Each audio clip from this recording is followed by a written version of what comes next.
So first thing we're going to do is pre-spray this bad boy. So I used to use this for a pre-spray, the muck off.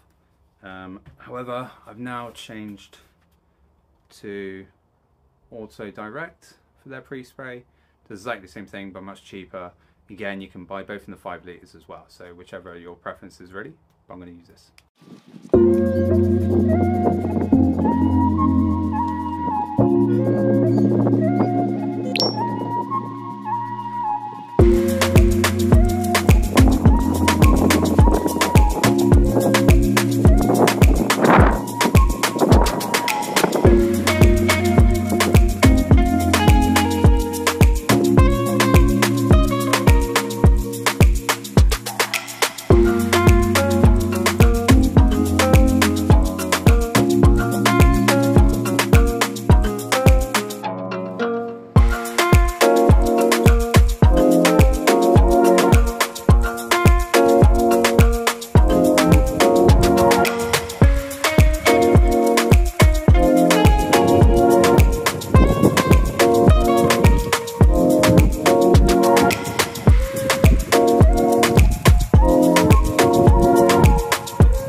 So I use the Auto Glim snow foam, and I tried different snow foams, but at the moment this is the EZ Arctic Meltdown. It's quite a thick foam, but when it's like that we then need to go and agitate it.